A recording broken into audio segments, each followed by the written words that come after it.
Welcome to the Reality Check podcast. I'm Zachary Phillips.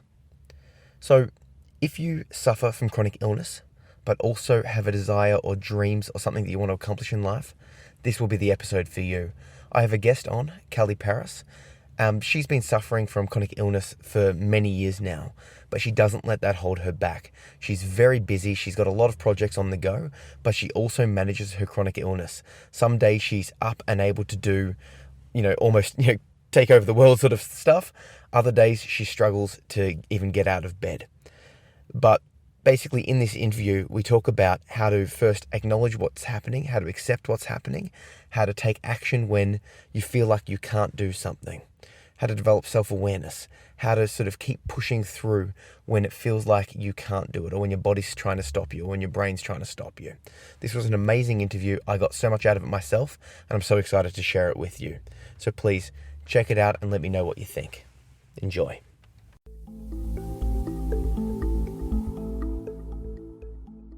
Okay, so I'm here with Callie Paris, and the topic I want to talk about is managing chronic illness whilst also following your dreams. And we were saying before we started recording that you're one of the only people that I've found that seems to manage to do both. You've struggled with chronic illness, but you're also, despite that, or getting after it and doing stuff that you want to be doing, and it's inspiring. And I wanted to get you on the podcast to share your story and just sort of talk people through what you're managing and what you're going after, and just the how you do it basically. So yeah. Well, thanks for having me on. I find that it's like I'm definitely not the only person that I know, but it does seem to be in that realm of people with chronic illness. It can be a real struggle to feel like, how can I have this thing in my life and still do all those things that I dream of doing? Yeah. So it's definitely a real challenge. And even though I'm doing it now, it certainly wasn't always the case, So there's just a lot of things that you need to do and to manage. But it's just a question of, do I want this to define me? Do I want this thing to be the rest of my life? Or can I find joy in the moments in between? That's what it comes down to. Of course. So just to give the listeners a bit of a backstory, what are you managing and how does that impact your day-to-day life? So there's a number of things, and things have come and gone as well, to say. So just because we have a diagnosis doesn't mean it's always accurate, and doesn't mean that it's forever. Points to a possible as opposed to possible collection of symptoms. Yes. Equals this diagnosis. And that was definitely it for me. So there was a long time of trying to figure out what was wrong with me, air quotes there, what was wrong with me. But initially it started after significant trauma and shock. And then I had glandular fever. Yep. And I'd just say it all rolled on from there. Chronic fatigue. I was diagnosed with fibromyalgia, which definitely is a real thing.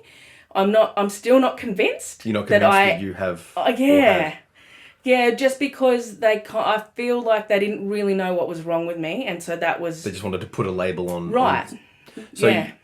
Let's talk about symptoms then. Yeah. Rather than, we can put the labels that don't quite fit. Yes. But in terms of symptomology, you mentioned chronic fatigue, so sleep issues. Yeah, definitely. So sleep issues ongoing, woeful head fog. Like really hard to concentrate and string thoughts together, sentences, forget what you're going to say, before, halfway through your sentence, forget why you walked into the room, all of that sort of thing, like just a real inability to function the way I wanted to. And that, then depression followed that, because as a young person who is motivated to not be able to do those things that you want to be able to do, it's quite depressing. And also... I had severe joint pain and inflammation. So on any given day, I could wake up and just not able to move. And IBS is another symptom that comes with that. So it all really just puts a pin in things you want to do. So just to clarify, it's not, you don't feel all the range of symptoms every day. It can come on sort of some days. You wake up and go, oh, how is it looking? How am I feeling? Yeah. What's up today? And some days you won't have the head fog. Some days you will. Sometimes you won't have the pain or that sort of stuff. So do you have an idea? Is it sort of a weekly, monthly, daily trend, or is it more like each day you wake up and you sort of like, what am I getting today? Yeah, well, it's interesting because what I've found over the years, and this has been about a 15-year journey for me, is that there's a lot of variables. So it can really depend on how much stress I've got in my life. My diet impacts it. Like, a lot of things change it, and then hormones. So certain times of the month things can fluctuate. Like, there's a number of things, but I also find that things come and go for longer periods. So, IBS has not really been a thing that I've had to worry about. It was really bad at one point in my life a decade ago, but I've managed to sort of resolve that. Okay. So I've never been one to resign myself to the fact that, I've got fibro and these are all the symptoms that I'm now... Therefore, I've got these symptoms right, forever. and exactly. Yeah, okay. So I'm getting the feeling like it's like a refusal to accept limitations. Yeah. Despite the fact that you've acknowledged that you have those limitations at times. Right. Yep. Yeah, that is kind of how I roll. And I've learnt about myself as well that some of that comes from just part of who I am. And there's another part of it, I think, that was...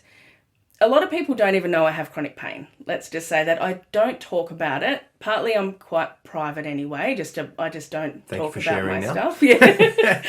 Yeah. But I think it's important because I feel like a lot of people will listen and they'll take a piece of that away for themselves and go, yeah, like, that's me. And there's another way. Yes. And so when you start opening up and sharing, you find that people are like, oh, I feel this way, or I've had that experience, or when I've started talking about mental health or mental illness or traumatic pasts, people that I just wouldn't expect or didn't realize anything, they're like, oh, and they're connecting with me on this level. I'm like, huh. Yes. It's surprising. It's it's a permission then for them to express themselves. And so that's the main reason really why I do. And partly because I don't want to dwell on it. So I don't spend too much time when you're in pain, it can be you can be dragged right down into the pain spiral. Yep.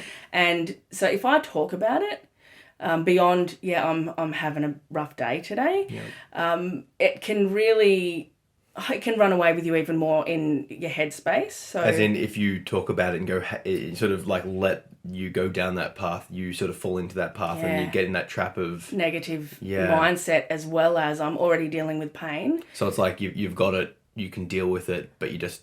I don't need to dwell on it. Yeah. I don't want to ramble. I'm not one to get on Facebook and go, oh my God, my pain today, blah, blah, blah. And I'm not saying that there's anything wrong with that if that's how they need to get it off their chest. But I am a private person, and so I have a therapist and I've got a psychologist that helps me with my pain. Yeah. And I have close friends and family that know about what I'm going through, and I can talk to them and they can hold that space for me. But I'm not one to publicly I think it draws it out for me, and I don't want to do that. Yeah, like I've related to something like that. I'm a member of a few online like Facebook based sort of support groups for mental health stuff. Yeah. And I see a lot of people sharing their, one person will say, I'm struggling with this, and then you get like 20, 30 comments of everyone else struggling with this. Yeah. And then if you step back from that, it feels like the whole world's struggling from this thing all at once, all the time. And it's good to have that connection and go, oh, other people are struggling, but I don't see it, at least, it resolving. It doesn't feel constructive. It doesn't feel constructive. And that's where I come from. Like, is this helping me? And it's always that, I always look for my own personal responsibility and personal empowerment. So is this sharing going to empower me or anyone else in any way? If it's not, if it's disempowering, if it's going to keep me in that down energy and that lower vibration, then it's not really a place I want to be. I'm fully appreciative of that. I feel that myself. It's like I run everything through the filter of how will this impact my mental state. Right. Yeah. And I look at myself first. Yeah. Because I know that, you've got kids, I've got a kid. Yeah. But general relationships, if I'm in a bad place, my ability to help and heal and be there for them is in a bad place too. Yeah. So I feel that's a really important part of it, and I do that a lot too. I think the other thing that I have had to look at though, that might be important for anyone who's listening that is struggling with chronic pain, if you are like me and you're not a talker, was the element of, one of the reasons I don't share, if I'm being honest, is there's a part of me that felt a bit like there was shame attached to not being well. Like a stigma to it. Yeah. Or just like, oh, that means I'm not good enough. Like, because I'm not a fully functioning person the way I would like to be, or the story that I tell myself about how society will accept me. Yes. I'm limited in things I can do. And so therefore there's something wrong with me. Therefore I And if maybe... you express that, you're letting everyone know the, quote, wrong thing. Exactly, yeah. And so that was a story that I told myself. And so as well, that's why I've had to learn to come into acceptance of this is how things are for me, whatever the reason that is. How do I manage it? And then, but also I can still love and accept myself exactly as I am. I don't have to be ashamed anymore. I can talk about it. Like, yes. I can say, I'm not okay. I'm actually having a really bad day. And no, sorry, I'm not going to go do that thing for you or do that thing you want. Like, boundaries has become a huge... Figuring out what you can and can't do. Right. And then standing up for yourself when you can and can't do that thing. Right. Yes, I fully appreciate that. You touched on the cause of... whatever this is. Yep. Let's say it's fibro. Yep. Just as a broad term, the label that doesn't label. Yeah. The cause or the you're not sure why. Yeah. Does that lack of like like you break your leg, my leg's sore because I broke my leg back in that injury. Clear cause, you can see it. Yes. Does the lack of a cause, for better or worse, impact you? I think it impacted me because I'm a curious person, and my dad used to call me when I was little Kelly Gleason Private Eye. Like because I always asked questions. I was always like, why this, why that. So I'm curious by nature, but I do feel like within our culture as well, it's the same with mental health. If you can't see it, then it's not as understood or excusable or valid. Really, like people. Yeah. Yeah. So exactly. So I think there is that part of it, but for me as well. I love the balance of like science and woo. Like I love evidence-based stuff, but I'm also okay with if there is no evidence. But I always seek to understand because it's from that place of understanding that we could then change things if we wanted to. And so having a why then can kind of, it gives me a foundation or a basis for like, well, how can I shift or how can I change my trajectory or whatever it is that I need to do. If I have a why, then it's much easier to... So how do you deal without that why? That was a place of surrender and acceptance. Just that was the biggest... It's happening for whatever reason. Right. I've found that that's something that I see a lot of people, and myself included, struggling. It's a lack of... It's like, this is where I am now. It's not where I want to be. It's not where I think I should have been. It's not where I feel I deserve. Yes. But it's reality. Right. It might be good. It might be bad. It doesn't matter. This is it. And it sucks, or it can suck. Yeah. But learning to accept that is a process, I would imagine. It is. Particularly when you get a new symptom or something comes in and... Yeah, and it is easy. That's that downward spiral of, but it's easy to go into that why me or any of that stuff. I spent a little bit of time in my life being a bit of a victim to my situation, my circumstances and all the things that I'd been through or that had happened. But what I realised that ultimately none of that was changing anything for me. And I had to empower myself. Playing the victim to yourself doesn't change the circumstance. No, not at all. I found a similar thing. It would be like, well, this happened to me and I've got this issue and this sort of stuff. Therefore, I don't need to try. Therefore, I don't need to do this. All of these things. And then it's like, regardless of whether I'm at fault or not, it sucks. But I have to be the one to take that change. And once I realised that regardless of the cause, it's still on me to fix it. Yes. It's such a hard pill to swallow, and you just want to be like, no, but you should fix it. As in the proverbial someone else other than me. Yeah, who did the thing or the cause or whatever. Right. Unfortunately, like if someone pushes you down onto the grass and walk away, you have to stand back up. Right. Regardless of where they are, or if they off the hand, great. If they don't, are you going to stay in the grass and forever? Yes. It's a tough. I'm not saying it's not as easy as that, but well, I think it is, and it isn't. It is a choice, and personal empowerment and personal responsibility come like they are inexplicably linked to me. So if I want to feel empowered, I have to take responsibility. Yes. I'm not saying I take full blame, and if I need some compassion or love, if I need to feel something, then and if it's to do with somebody else or someone else's behaviour or something that has been caused by behavior that wasn't my own, then maybe I need to give myself some love and compassion in that moment and allow myself to feel whatever emotion I'm feeling. It's still on you to take whatever that healing action is. Exactly. That is no one else's responsibility but me, because no one else can do any of it for me. That's and it. I've learnt more along the way through my own journey in business and entrepreneurial life that no one can speak up for me. Nobody else can put my work out into the world but me. No one can finish that book but me. Like, it's on you. Right. Whatever I want. I always think that, like, people get the gym membership or they get a therapist or whatever, but they don't do the work. Right. Like, I mean, you're a massage therapist. Yes. You know, what are the things you do? And my wife used to work in myotherapy, and she was saying to me that one of the major things one of the best things you can do for a client is give them exercises. Yeah. And if they, like, this is what the evidence suggested, that if they do the exercises, it will heal the issue long term. Right. But people just don't. They come, they get the massage, Right. they feel good for, like, you know, an hour a day. Goodness, yes. And then they don't do the exercises. But if they do the exercises, they actually will heal. get better. You've got 1 hour with them in the room. What they do for the rest of that week is totally on them. And that has been a huge frustration with me in my journey of working with people, whether it's my hands on their body or whether I'm mentoring them in some other way, is like, I can't fix you. Like, I'm here to facilitate change. I'm here to help you. It's a facilitation of you fixing yourself as opposed to... Exactly. And that can be energetically really draining. And I notice the people that I've come across that are uber successful in life in general, and those that are still coming back to me week after week whinging about their pain. But like, there's a big difference between people that will take action towards what it is that they want and people that will sit and wait and abdicate responsibility for their health or their healing or their success over to somebody else. You've got to do the work yourself. You do, absolutely. I find that completely, like, just on a physical sense, my shoulders I've had, you know, just long-term, I don't know if it wouldn't say like chronic pain, but it's just long-term continual pain in my shoulders. Yeah. Because I've done years of martial arts. And now I'm doing shoulder rehabs, prehab, basically. Yes. And my shoulders are getting better. Yeah. And it's one of those things, my injury rate, the more exercise I do, my injury rate is dropping. Right. And I need less treatments. Yeah. And this whole thing, it's sort of, that's proof positive of that in a physical sense. Yes. But in every sense, like, I've realized I'm meditating 15 to 30 minutes a day now. Yeah. And in the mornings, and then another 15 at night. Yeah. On a good day. Like, I get at least one session in.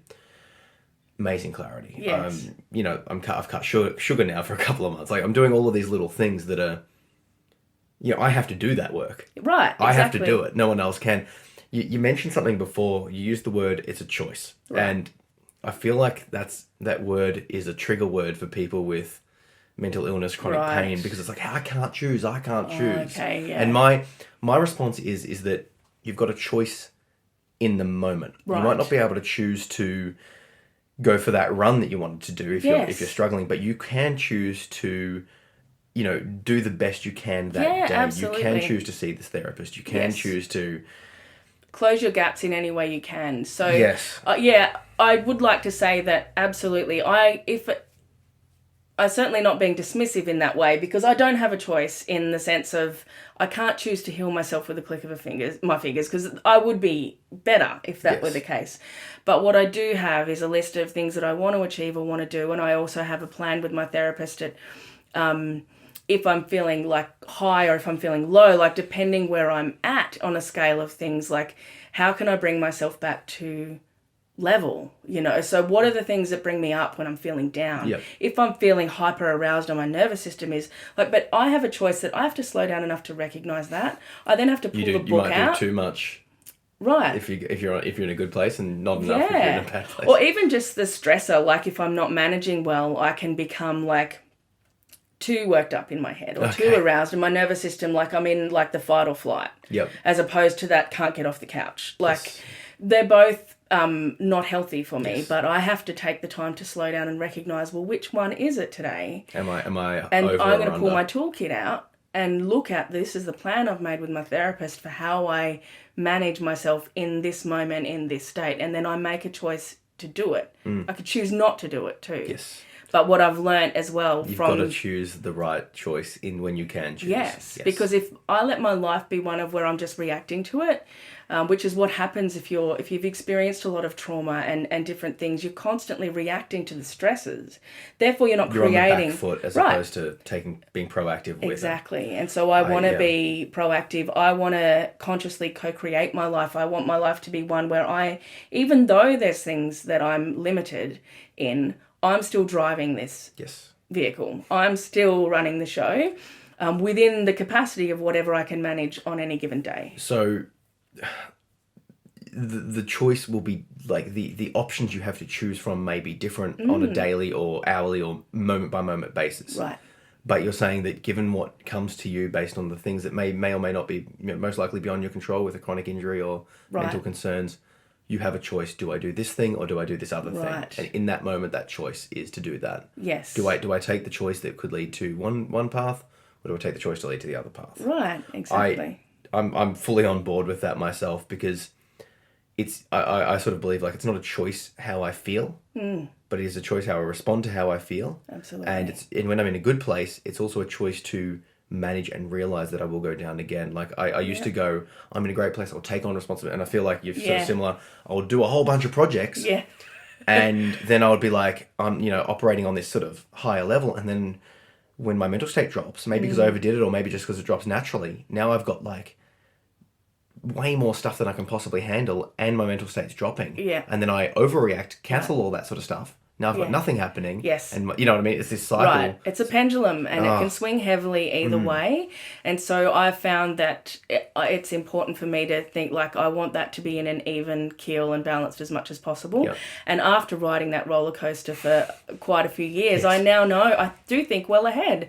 I know you think that by locking it in 6 weeks in advance, because it's hard to get FaceTime with me, that that means it's going to secure a hangout, but no, exactly. I have to say no now, because I cannot commit to something that far down the track and something else, and I've got kids and surprises come up, as well as my work. I've got to be able to support myself. Exactly. And so, but I think things through now, and I try and teach that to my children as well. Now, they don't have chronic illness, but ultimately, I believe there was a sense of burnout from me and living that way anyway, working really hard. I've always been a really hard worker.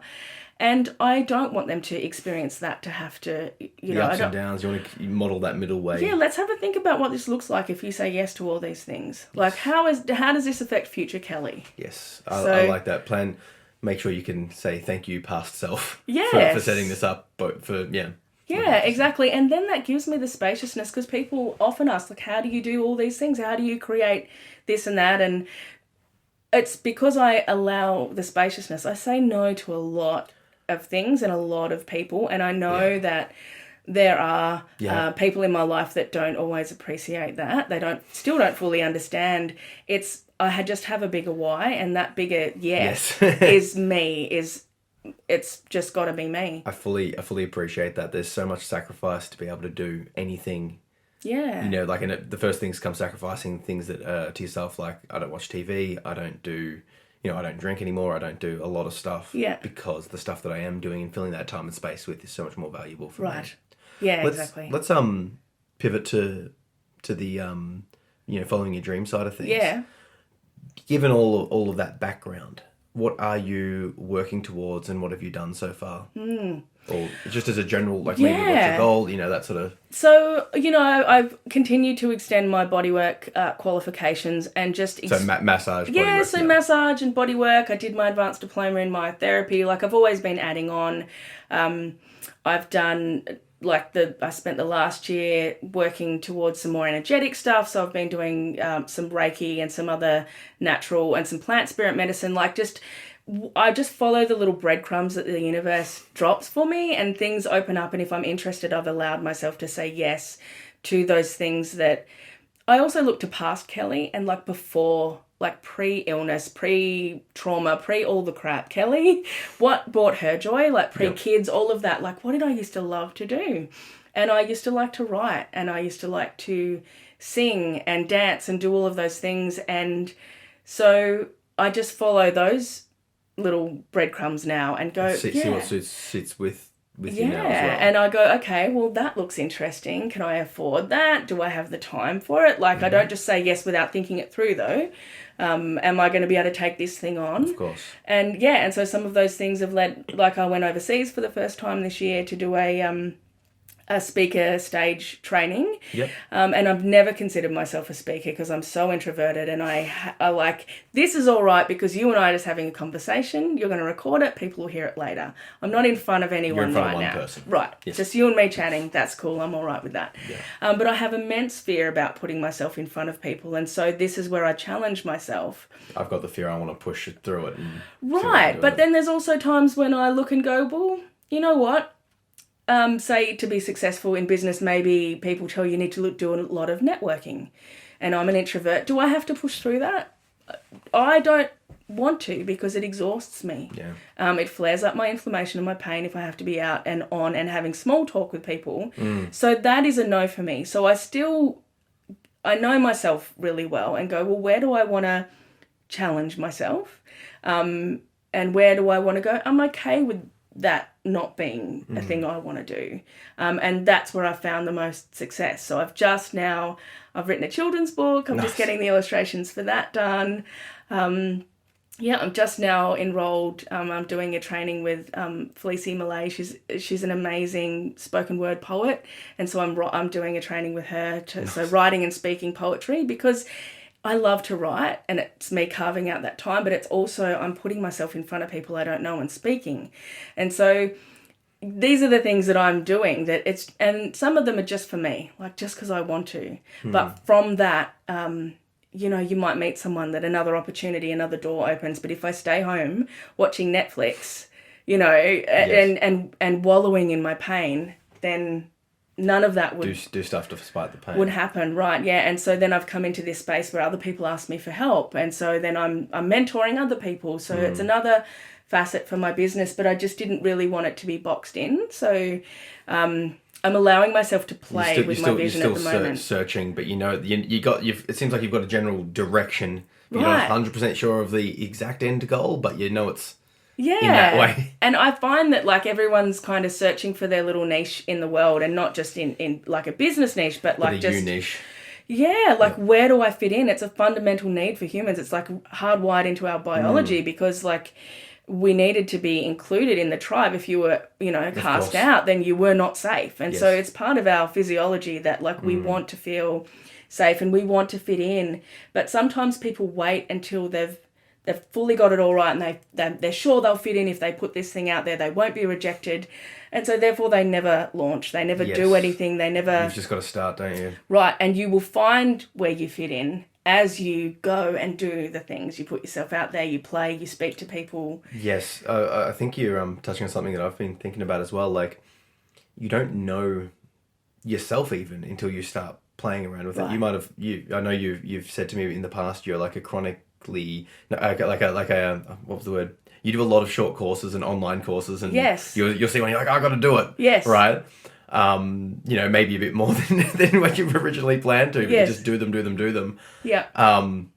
Some of them, I'm sure you've gone like, oh, why'd I start this? And others, you're like, yes, that's right on point. Yes. But in that process of following your dreams, you're discovering them as well. Yes. Totally. And then you're always like, nothing is ever a failure. I've definitely bought people's programs or taken a training and gone, or even with my myotherapy advanced diploma, I did that out of like, because I wanted to be able to call myself a myotherapist, because as remedial that wasn't good enough, like I was looked down as not being as qualified as other people. Sure. So I did it for the wrong reasons. And then when I was doing it, it wasn't as much me. But I completed it because I paid for it and I started it and I put a lot of energy in before I realised that I'd taken that training for. So I wanted to finish it. I knew that was important for my self-esteem as well, to not have a heap of unfinished business. But in that, I also learnt that I need to be more discerning about my why when I do something. You've mentioned that topic, that idea, like, what is your why? Yeah. I think it's a vital thing to know why. Like, I mean, as a teacher, kids will ask, why am I doing this? And if you can explain to them why they have to do whatever the work is, there's so much more Yeah, they're invested, they're Yeah, involved. they'll do it. Yes. And you've got to discover, or we all have to discover our own why. Right. Otherwise, what's the point? And buying into others, and then the societal why, the unspoken why that's in the collective consciousness, our own internalized stories that we tell ourselves about why we should do things. None of it's as relevant. And so with you talking about meditation and that sort of thing, I'm a full advocate for that, because that is what helps me really connect back into my heart. It's a dropping out of my head and into my heart space. That's where my why is, when I'm in the feeling state. Can you identify or state your why clearly, or is it more like a feeling, like a feeling that you're heading towards? Yeah. Well, I think no, I don't think I can, because it seems to be kind of ever changing in a way. Yeah. Like, it's always going to be, is this in my highest interest? And whatever my purpose is for life as well, that's going to change from one day to another. So I think it's like, in this moment, is this directing me towards something more that I'm wanting in my life right now? And my why right now is different from 12 months ago, definitely to 5 years ago. So I think it does change, but my values haven't necessarily changed. If I look back, I think doing value exercises, like if you Google that, it's a pretty common thing that different coaches and that sort of thing will get you to do. If you understand what you really value, what your core values are, they will tend to stay fairly consistent. Yes. Yeah. But the actual specifics, and how that manifests in your life, and how it definitely changes, because I had little kids and now I have older children, and so that what they need from me is different. Then I have more spaciousness to delve into other things. And then as well with my pain and my energy levels, like, okay, so if I follow this path, is that going to mean, like, I won't hustle. I'm just not one of those people. So if you see like a really masculine coach out there who's like all about the work and the hustle and push and just get up and do it, that doesn't work for me. Yes. It just doesn't. But there is a way that does. So I don't have to throw my hands in the air. And I like to think of like resonance, which is like when everything has its own unique frequency, and when the frequencies match, they're in resonance. And so if you say something to me and I'm like, yes, that really, I can feel that physically, it excites me. Yes. That's resonance. And I know then that is what I want to move towards. Yeah, okay. As opposed to dissonance, or which is like, that's a you no. You don't want to be forcing something. You want right. You want to be going with the flow, but yes. sort of finding your flow as well. Yeah, right. Yeah, I like it. Yeah. I think that's a really good sort of overview of both the chronic pain and the sort of following your dreams. Yeah. What would you suggest to someone that's having a similar circumstance to yours? They're dealing with, doesn't have to be, the quote fibro. Yeah. But they've got some sort of chronic sort of issue or mental health concern. But they've got that drive to do something, and they're trying to find that. What advice would you suggest? Well, it is very personal, and so I wouldn't want to send anyone up the wrong path, but I can tell people what really worked for me. That was getting a therapist. 100%. A good therapist. And a good therapist. Don't stick with someone if you're not vibing. Yeah. Okay. So find someone that you work well with. 100% agree to that one. Yeah. Outside of that, you've still got to do your own work. You've got to still follow your own nudges and your own. Don't wait until your sessions with them and that be the only time that you, the time with the therapist is the time you're working on your stuff, and then outside of that, you're not. Yeah. So I would listen to podcasts. I would, again, I go towards what interests me and then what works. So don't be afraid to put something down if someone's recommended it to you, but it's not for you. So try it. Go, oh, this isn't working. Right, don't invest too much time into it. That's okay, and you're not a failure. It's not for you. Something else is. And so I just got there by, like, okay, so here's one. People will go, I can't afford that. Yep. Okay, so there's a library usually in your local community that's free. And so how I started was listening to audiobooks, because some people will go, well, I can't read well, or I fall asleep if I try and read, or I would listen to them while I was doing I'm too busy to read. I've got 3 kids, I'm a single mum, workarounds for the common excuses. Right. And I found that if I wanted it, if I wanted it, there's a way. And so I started becoming a seeker of, well, what is the way forward for me? Like, instead of the stories about why I can't, I'll look at why I can, or how I can. And so I would listen to different audiobooks. And, you know, there was one that I found really life-changing was Don Miguel Ruiz's The Four Agreements. Yeah, it is a little bit. I've read that one. Yeah, and so one of the things that he talks about is the fourth agreement is always do your best. And I loved that because it was understanding that on any given day, your best is going to be different, like depending on whether you're not well, whether you're in pain, like, and so then me going, well, is this my best today? My best today, when all my joints are aching, is going to be so much different to my best. It sounds like you're advocating a lot of like introspection or self-awareness. Right. You know, like working out what you can and can't do, working out what resources work best, working out how to get those resources in, working out what you actually want. So it all seems to come down to that core of self-awareness. It is. So I come from a place of, you know, dissociation. Right. You know, sort of disconnectedness to myself, to reality. And I'm working through that, you know, which involves a lot of self-awareness training. You know, I do meditation and a whole bunch of other things like that. How would you recommend people to become more aware of themselves? Because it seems like an obvious thing. Oh, of course I like this. That's a surface level. I feel like there's a deeper level of understanding yourself. Right. That you have to search for. Yes. How have you done that, or how would you recommend someone else to start finding that deeperness of themselves? Yeah, I think it's always just coming back to continuing to ask yourself questions. So if you keep asking yourself why, keep questioning the stories that you tell yourself. So if you find yourself wanting to do something and then you play the no game with yourself and you tell yourself, oh, but I can't do that because, be curious about whether that's true. Like, take a moment. I can't read this book because I fall asleep reading because of my condition. Right. And you'd say, well, what would be the process you would go through if that was so the case? If that's the case, I would say, well, what can you do? What can I do? Like, how can I get this knowledge into my brain? What will work? So don't focus on what doesn't. Just ask questions about what will. Will this work? Will that work? It's, you know, and maybe you don't always get there straight away, but when you start doing that as a practice, you then naturally lean more towards the yes game than the no game. I can find a way. Like, whatever I want, there is a pathway for me. It may not be the one I thought I was going to have or the one that I see other people taking, but I just keep asking myself why and how. Like, if I want that, what gaps do I need to close to get there? How do I get that for myself within the scope of what my reality is today? And maybe that means, and it does start to snowball. I've got to say, things can seem really hard to start with, but you get momentum. That comes from that action, that positive action you do build momentum, and your no starts to shift towards a yes pretty quickly, instantly, and you can roll with things a lot faster.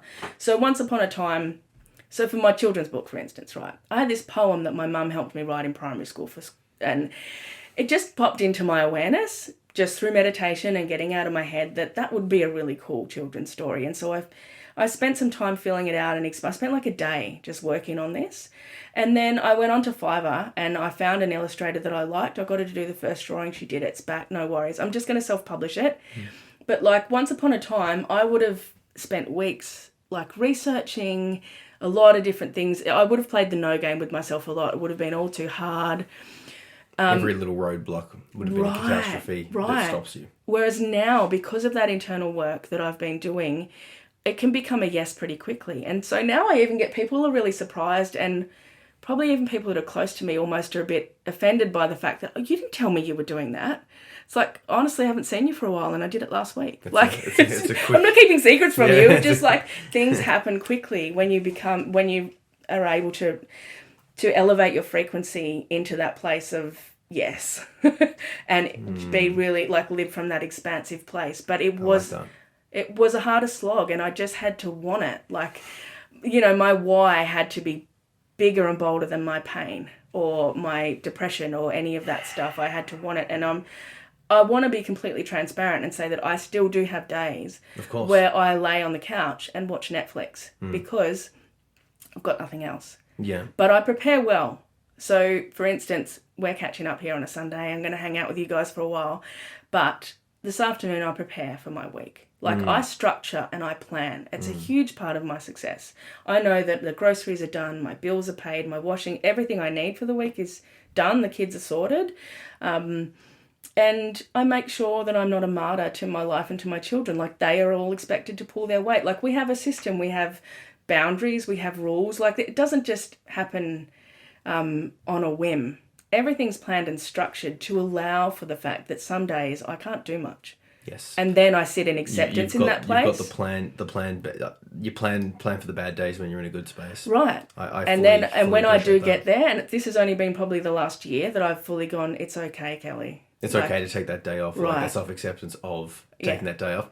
It's okay, Kelly, you do have a chronic pain condition. Yes. And you're allowed to rest. I find that I have, if I have like a deep conversation with someone, or like there's a stressful day at work, or, something happens, then afterwards, for the next hour, 2 hours, 3 hours, I'm like, just feel funny in my head. I'm dissociated. And only just recently I'm like, oh, well, of course you are. And I've only finally just started to accept that fact that stuff does impact me, and that I should take that rest, and that it's okay to, and there's so many little steps there, because you're always like, I mean, me personally, I'm like, no, I have this thing of like this, I should be able to, just get through it.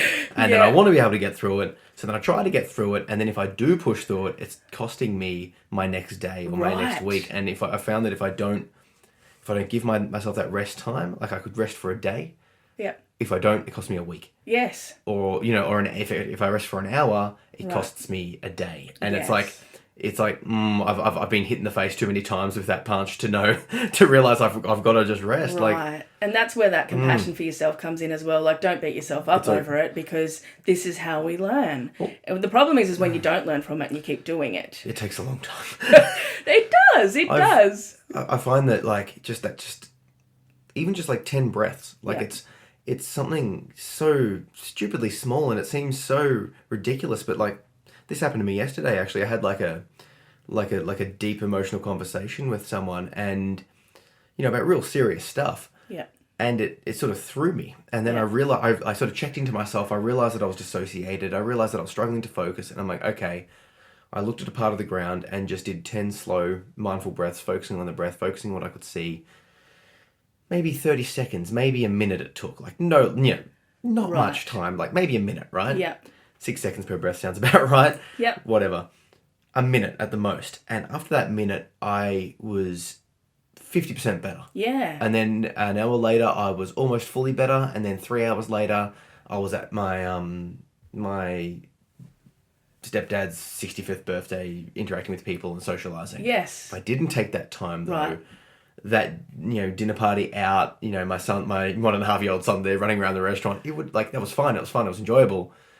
Same situation would have been just terrible, because my mental state would have been terrible. Yes. But that 1 minute saved a night. Yes. And it's because you've learnt that now. You've learnt that tool. And so I heard a quote, actually. I can't remember the book, and I'm probably quoting it wrong. But sounds like a good plan. Yeah. But what this guy said, and it was to do with success, but he was basically saying, if you haven't succeeded in somewhere, and so in this case it's in your mental state, there's just something you haven't learned yet. Yep. There's just knowledge that you don't yet know and you can access. And that was one of the biggest, I was like this was just, a line in his book, but I was just like, oh, snap. I love it when you get a one-liner like that, that just sort of the whole book, it resonates, right? Yeah. It's just that one, whoa. Yeah, no, that is really cool. And it's so true. And so then I can apply that to any area of my life. If I feel like I'm not succeeding, even in the moment of just being present in my body, it's just something, or I don't know, or do I know? In that case, because you sought that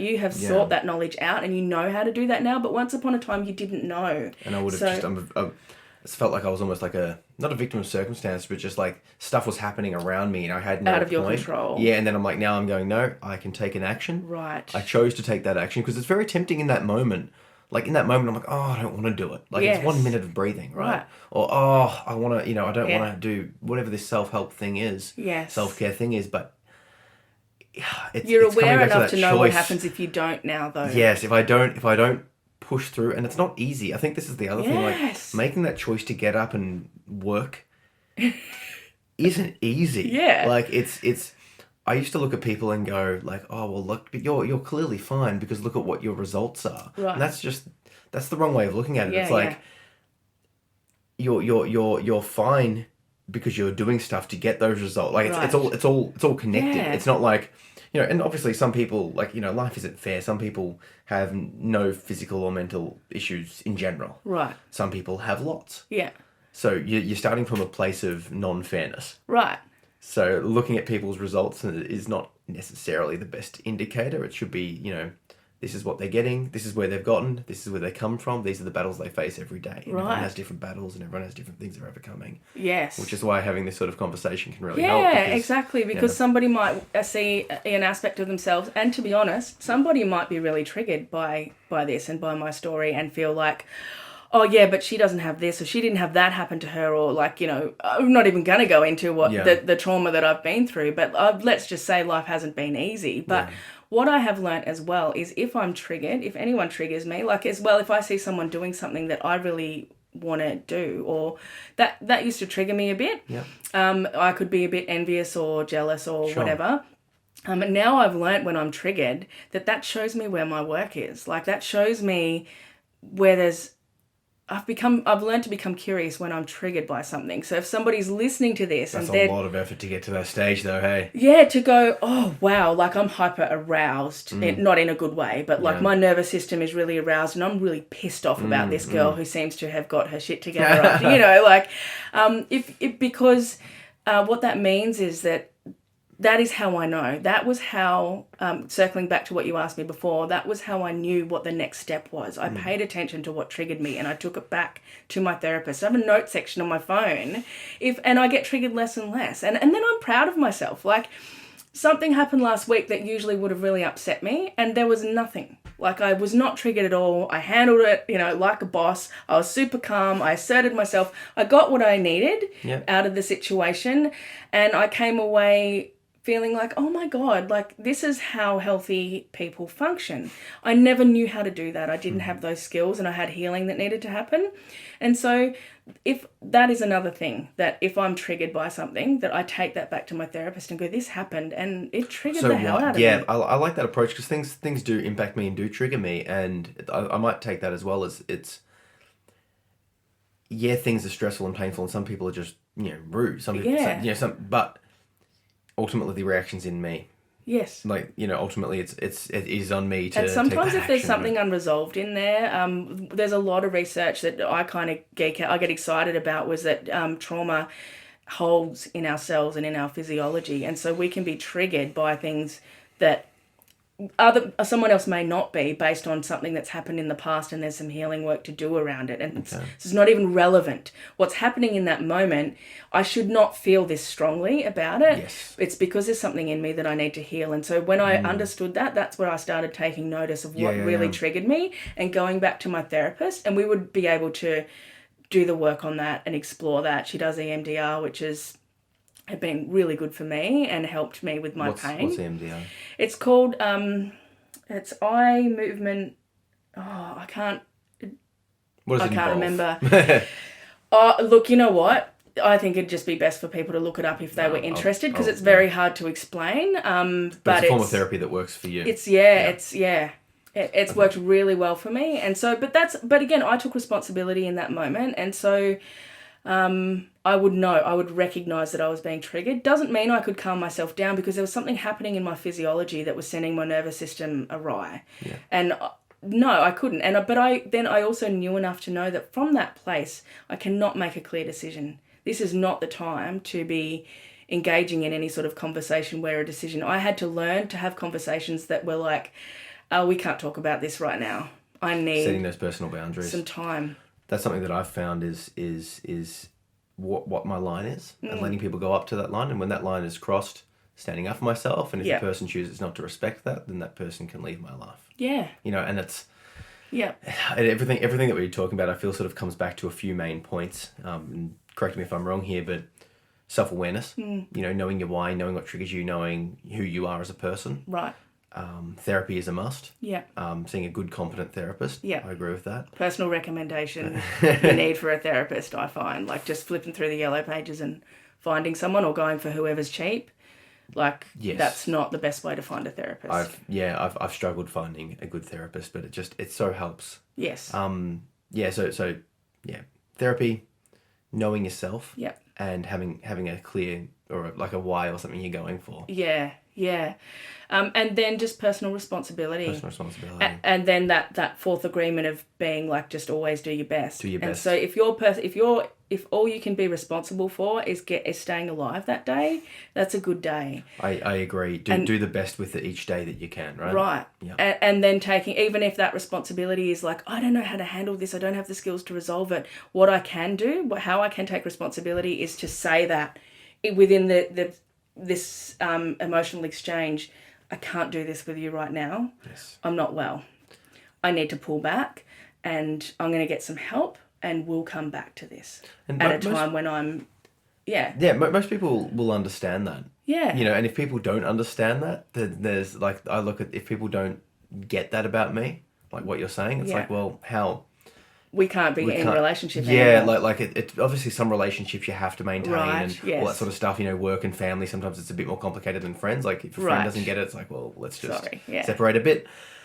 Friends and family, it's a bit different, but even so, like there'll be people that you just have to just be like, no, like this is my line, I'm sorry. Like, that's it, and you've got to look after yourself because you've got your kids to worry about. And if your kid, like I'm saying kids because most people, that's the prime priority, right? Yeah. But you have to make sure you're in a good place to be able to best look after them. Yeah. Best look after what you care about. Yeah, and I actually find sometimes like it's a lot for me to deal with. However, having kids does give me a stronger why. And so when I was dealing with depression and having no children or no job or something like that, like it is a lot harder for somebody to find their why when they don't have that. Yeah, now that you've got extra responsibility, it gives you more. Yeah, you've got more sort of reason. You've got more no's, although like as in like you've got more stress, you've got more all these things. Yes.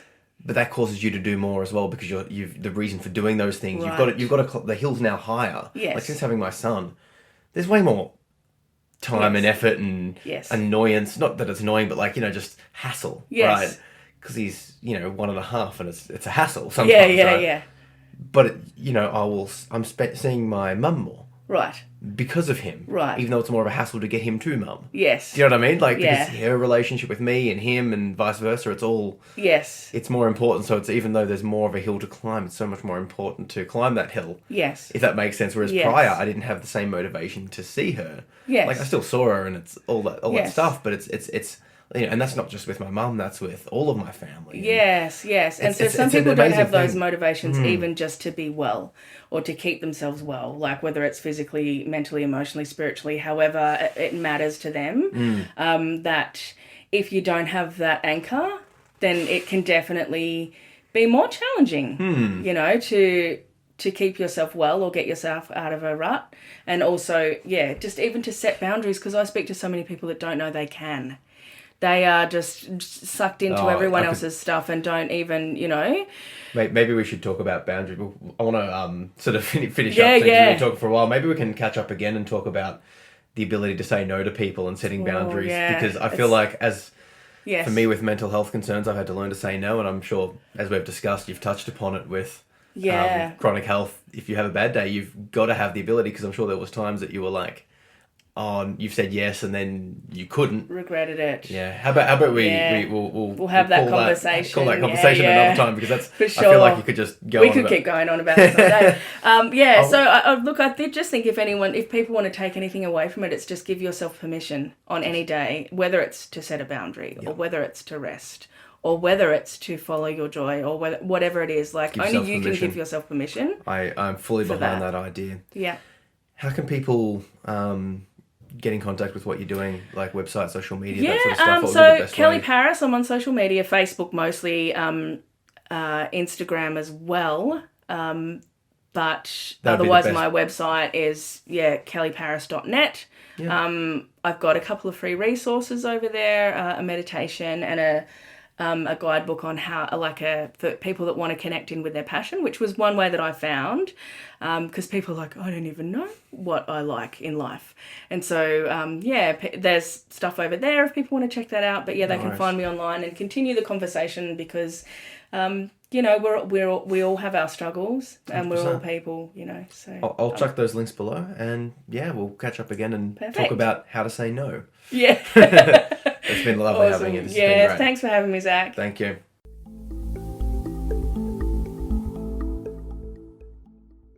Thanks for listening, guys. If you enjoyed this podcast, I want to ask you a couple of favors. The first one, please share it widely. If you enjoyed this podcast, you know someone else will. Link into it, share it on your social, all that good stuff.